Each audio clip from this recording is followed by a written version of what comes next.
Case चल रहा है, कोई सरकारी चीजों में अगर तकलीफें आ रही है तो शिव का नाम लेकर 108 बेलपत्र की जो बेलपत्र होते हैं उसकी इसको छेद तो करते नहीं है, सुई से बेलपत्र की डंडी को बांधते जाओ 108 बेलपत्र की माला बनाओ और माला बनाकर भगवान शंकर के गले में शंकर के शिवलिंग को जो चढ़ा देता है उसकी मनोकामना भगवान शंकर पूरी कर देते हैं। अट्टा एकादशी 108 बेलपत्र की माला बनाकर शंकर भगवान को समर्पित करी जाती है। माता लक्ष्मी ने भगवान विष्णु को पाने के लिए तुलसी की माला बनाकर समर्पित करी, जैसे सती ने शिव को पाने कामना को पूर्ण करने। और कहते हैं ये सती माता ने यही एकादशी के दिन से जो व्रत साधना करना प्रारंभ करी थी वो सुख देने वाली है। जिसके एकादशी के दिन जब आप जल शंकर को चढ़ाने तो रोज ही जाते हैं, जब एकादशी का दिन रहे और शंकर जी के मंदिर में आप जल समर्पित करें तो 3 बार मुख से स्वधा स्वधा स्वधा या स्वधा स्त्रोत का पाठ जिसमें 12 श्लोक। एकादशी के दिन गंगा के जल में मात्र 7 बेलपत्री डालकर जो नंदीश्वर भगवान अर्थात जो शंकर जी के शिवलिंग के सामने नंदी होता है उस नंदी के चरण पर गंगा का जल चढ़ाकर बेलपत्र शिव पर समर्पित कर देता है, उसके घर में रुपया रुकना चालू हो जाता है। फिर वो गलत जगह पर नहीं जाता, गलत स्थान पर वो ढंग जाएगा ही नहीं। बेटा अगर व्यसन में पड़ा हुआ है, मदिरापान में पड़ा हुआ है, मांसाहार में जुए आदि में जा रहा है, तुम्हें लग रहा है कि मेरा बेटा गलत मार्ग पर जा रहा है, ये मित्र दोस्ती गलत हो रही है, वो सही जगह पर आ जाए। करना है सच। कई लोग इसको धन के लिए भी करते हैं, संपदा के लिए अर्थात जिसका व्यापार नहीं चलता, जिसके घर में पैसा नहीं आता या नौकरी नहीं लग रही या सर्विस नहीं लग रही, आप अप्लाई कर रहे हो, जगह जगह जाकर इंटरव्यू दे रहे हो और पैसा नहीं आता, तो उसके लिए भी प्रयास किया जाता है। पर उसके लिए यहाँ पर जो धन के लिए करते हैं उसके लिए विष्णुपति के लिए करते हैं। जैसे गंगा के जल में तुलसी के 11 पत्ते डाले जाते हैं और उसको किसी भी नारायण के मंदिर में राम कृष्ण शिव शंकर राम कृष्ण भगवान विष्णु दत्त आदि जितने नारायण के मंदिर है उस मंदिर में किसी भी पात्र में एक छोटे से पात्र में उसको भर कर रखिए, उससे भी जॉब सर्विस नौकरी में सफलता प्राप्त। परंतु वो भी एकादशी को कुछ देर तक पात्र को रखा जाता है, फिर वही पात्र का जल किसी भी वृक्ष के नीचे डाल दिया जाता है, उससे भी नौकरी ले पाएंगे। घर में जब आप थोड़ा सा समय मिल जाए, फ्री हो जाए, समय मिले, शाम का समय हो, थोड़ा सा आटे का भाग ले गए, थोड़ा थोड़ा सा तनका मछलियों को भी दे दिया जाए तो भी व्यक्ति के जीवन के रोग समाप्त हो जाते हैं। रोग समाप्त हो। एक और बात बहुत ध्यान देना, जिनको श्वास की दमा चलता हो, श्वास चलता हो, दमे की श्वास की जिनको ज्यादा तकलीफ रहती है उनको मछली को दाना जरूर देना चाहिए। 2 बात ध्यान रखिए श्वास और दमे वालों के लिए। एक कभी बेलपत्री के पेड़ के नीचे या पीपल के पेड़ के नीचे जाओ, थोड़ा सा आटा सेक लो, उसमें शक्कर मिला लो, डब्बी में रख लो, श्वास दमे वाले को आटा उठाकर अपना नाम गोत्र बोलकर पीपल के पेड़ के नीचे डाल दो, चींटियों के लिए, थोड़ा सा भागतियों। और एक कभी मौका मिल जाए हफ्ते में, 2 हफ्ते में, महीने भर में एक बार मछली का दाना भागवत शरीफ थोड़ा सा आटा ले जाए, थोड़ा के देते गए, अपना नाम गोत्र बोलकर उसको देते जाओ। श्वास में दमे में आपको तो कहे गुरु जी मछली को खिलाने से हमारा दमा ठीक हो जाएगा। हाँ, कई लोगों का दम भी निकल जाता है, कंजूस हो तो क्यों खिलाए, मछली को क्यों खिलाए, चींटी को क्यों खिलाए। हो सके कई कंजूस रहे होना तो उनका मन नहीं लगे, और पर देने में उसका सुख का एक आनंद।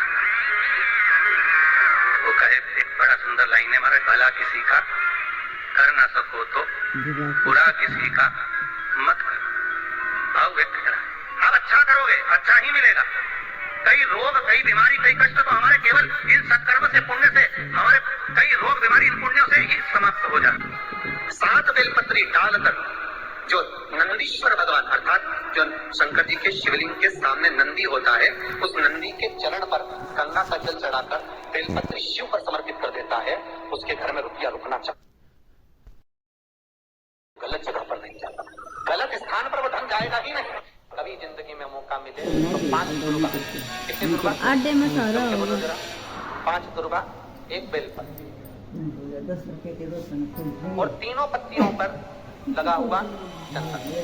बेलपत्र जो 3 पत्ती होती है इन तीनों पर लगा हुआ दुर्गा बेलपत्र चावल का 1 दाना मध्य पत्ती पर रखकर जब भी आप अपने हृदय से कोई सरकारी गतिविधियों में कहीं फंस गए हो, सरकारी कोई केस चल रहा है, कोई सरकारी चीजों में अगर तकलीफें आ रही है तो शिव का नाम लेकर आप अपना कर्म जरूर करना, मेहनत जरूर करना, कर्म के साथ में शंकर पर विश्वास करना, 1 अक्षत का दाना आज बेलपत्र, आज एक बेलपत्र, आज दुर्बा हाथ में लेकर शिव का स्मरण कर नमस्तुभ्यं कहकर आवाज में ना ले दी ना तो नमस्तुभ्यं भी नहीं कह सकते। पंचाक्षर मंत्र नमः शिवाय, षडाक्षर मंत्र मोज के तेरे तक गणी जा नमः शिवाय या फिर श्री शिवाय नमस्तुभ्यं बोलकर शिव को जो स्थान आपको बताया, स्थान देखा, फिर ध्यान देंगे अशोक सुंदरी से शिवलिंग के बीच की जो खाली जगह देख रहे हो आप लोग, एलईडीओं पर ध्यान देना। एलईडी और अपने अपने मोबाइल पर अगर आप कथा सुन रहे हो या यहाँ पंडाल में कथा सुन रहे हो या आस्था चैनल पर सुन रहे हो, तो वहां शिवलिंग, अशोक सुंदरी का स्थान, बीच में जो खाली जगह है, इस खाली जगह पर बेलपत्री और दुर्वा का जो पीछे का भाग है, वो पीछे का भाग अशोक सुंदर की ओर होना चाहिए। अशोक सुंदर की ओर उसका भाग हो जाए और पत्ती को इस तरह से शिवलिंग और जो खाली जगह है उसके मध्य में रखकर, कोई सरकारी चीज के लिए, कोई प्रशासनिक चीज के लिए, कोई केस के लिए, कोई कानूनी कार्यवाही के लिए, कोई तकलीफ में घिरे हुए हो, तो उस स्थान पर ये बेलपत्र केवल एक बार चढ़ाकर बाबा से विनती करना, बाबा उसको स्वीकार जरूर करेगा, कार्य सफल जरूर करेगा।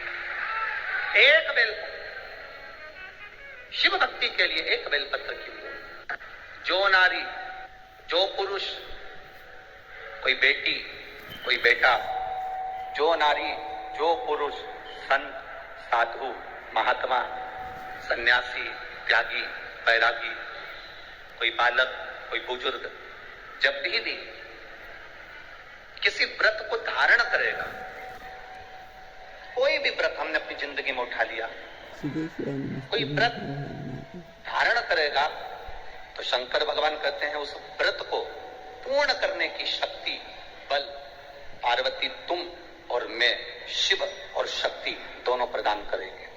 मेरी जीजियों, एक बात अपने जीवन में उतार कर रखना, कभी जिंदगी में अगर कभी ऐसा योग लगे, कभी तुम्हारे जीवन में कभी ऐसा लगे, अब तो थोड़ी शरद चालू हो गई, ठंडक चालू हो गई, तो मट्टी के पात्र का जल से शिव का अभिषेक कभी तो नहीं हो सकता, पर वैशाख महीने में, ज्येष्ठा महीने में कभी मौका लगे अपने जीवन में और तुम्हें लगे कि मेरे जीवन में दुख समाप्त ही नहीं हो रहा, मेरे दुख जा ही नहीं रहा, तो 5 बेलपत्र, एक बेलपत्र जिसकी डंडी का भाग जल जहां से बहकर बाहर निकल रहा है, अशोक सुंदरी का स्थान देखा है ना सब लोगों ने, बस उसी स्थान पर पहली बेलपत्र। दूसरी बेलपत्र पार्वती जी के स्थान पर, अर्थात जो जलाधारी है वहां पर। तीसरी बेलपत्र शंकर भगवान के शिवलिंग के सम्मुख में जहां आप बैठे हो वहां बैठकर डंडी का भाग विपरीत दिशा में रखकर, तीसरा बेलपत्र। चौथा बेलपत्र भगवान शंकर का जल जहां से नीचे गिर रहा है उस ओर सीधी बेलपत्र नीचे की ओर। और 5वीं बेलपत्र शंकर भगवान के अशोक सुंदरी के स्थान को छुआकर नंदी के पास रखकर, जो घड़े में जल है अर्थात मट्टी के पात्र में जो तुम जल लेकर गई हो, उस पात्र के जल से शंकर का अभिषेक कर देना, शिव को वो जल समर्पित कर देना। जिंदगी में कैसा भी दुख हो कटता ही है, वो दुख रह नहीं सकता, ये निश्चित था। फिर निवेदन करूंगा, जिसका बेटा, जिसका बच्चा मंद बुद्धि हो, विवेक काम नहीं कर रहा, बुद्धि काम नहीं कर रही, चित्त काम नहीं कर रहा, बहुत चिड़चिड़ा, बहुत उचिष्ट, विवेक काम नहीं कर रहा, बुद्धि काम नहीं कर रही, हाँ, यहाँ तक शिव महापुराण की कथा कहती है एक बीमारी होती है जिसमें नसें शरीर की काम करना बंद कर देती है, और वो उस बीमारी का इलाज पूरे बाहर विदेश में भी नहीं है, जिसमें धीरे धीरे धीरे धीरे नाड़ियां, नसें बंद होती चली जाती है, पांव हाथ काम करना बंद कर देता है, फिर वाणी कम हो जाती है, नयन दिखना बंद हो जाता है, शरीर बेकार। उसके लिए कोई मंदबुद्धि है, उसके लिए महापुराण की कथा कहती है हफ्ते 2 हफ्ते में कभी सोमवार के दिन भले मट्टी का बर्तन तुम्हारे घर में नहीं हो, घर में कोरा सा दिया भी हो, कोरा दिया, दिया कोरा मतलब उसमें दीप ना लगा हो, मट्टी का नया दिया, उसमें अगर आपने थोड़ा पानी भरकर रख भी दिया और उसमें गलते गलते वो पानी ज्यादा नहीं भी बचा, 2 बूंद भी बचा है और वो 2 बूंद भी अशोक सुंदरी वाली जगह पर चढ़ा है, और वही पानी जिसकी विवेक, जिसकी बुद्धि, जो मंद बुद्धि कहा जाता है, उसको अगर बेलपत्री के साथ में वो जल की 2 बूंद भी उसको दी जाए तो वो विवेकवान बनता चले जाता, उसकी बुद्धि काम करना प्रारंभ। कितना भी मंदबुद्धि हो, पड़ा रहता हो, पड़ा है, मुंह से राल बह रही है, वो बोल नहीं पा रहा, शरीर विग्रह बेकार बिल्कुल, उसके लिए भी ये कार्य करता है। शिव पर चढ़ा हुआ मट्टी के पात्र का जल सुख प्रदान करता है। शंकर के भक्त 3 बार रोते हैं। पहली बार जब भगवान को पुकारेगा तब रोएगा, दूसरी बार जब भगवान नहीं आएंगे तब रोएगा, और तीसरी बार जब भगवान आ जाएंगे तब रोएगा। तीसरी बार इसलिए रोता है कि मेरे जैसे पापी पर भी तूने कृपा कर दी। मैंने सोचा नहीं था कि मेरा महादेव एक लोटे जल से प्रसन्न हो जाता है और मेरे ऊपर करुणा कर देता है। पंचानंद शिव है। जल, वायु, आकाश, अग्नि, पृथ्वी, ये पंच तत्व शंकर के 5 मुख में विराजमान। 5 शिव की पंचायत में 5 देवता। कितने देव हैं? 5। पहला देवाधिदेव महादेव, दूसरा गणेश जी महाराज, तीसरा भगवान नारायण, चौथा सूर्य नारायण भगवान, और 5वां नंबर पर है मां दुर्गा भवानी अष्टभुजा धात्री मां देवी। 5 शिव पंचायत में 5 देवता। फिर से बोलिए, पंचायत में 5 देव कौन से होते हैं? पहला शिव जी, दूसरा गणेश जी, तीसरा भगवान विष्णु, चौथा भगवान सूर्य नारायण, और 5वें मां दुर्गा भवानी। ये 5 शंकर की पंचायत के देवता हैं। शिव पंचायत में ये 5 रहते।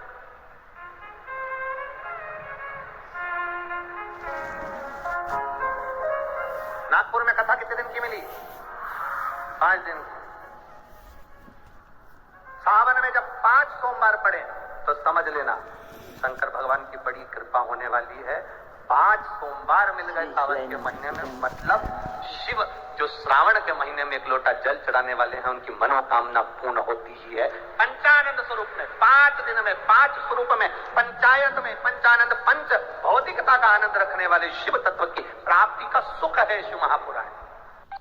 श्री शिवाय नमस्तुभ्यम। सब बोलिए एक बार जमकर, श्री शिवाय नमस्तुभ्यम।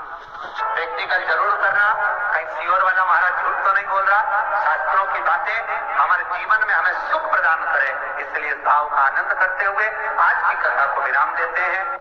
हर हर महादेव। पूज्य प्रदीप मिश्रा जी ने एकादशी के, सोमवार के और बुधवार के बहुत अच्छे और अचूक उपाय बताए हैं। पूज्य प्रदीप मिश्रा जी के उपाय अगर आपको अच्छे लगे और वीडियो पसंद आई हो तो कमेंट बॉक्स में हर हर महादेव अवश्य लिखें, और उससे पहले मेरे चैनल को लाइक, कमेंट और शेयर जरूर करें। मेरा चैनल है धार्मिक वीडियो। पूज्य प्रदीप मिश्रा जी के उपाय देखने के लिए प्लीज वीडियो को पूरा देखिए आखिर तक, और लाइक, कमेंट और शेयर जरूर करें। श्री शिवाय नमस्तुभ्यम।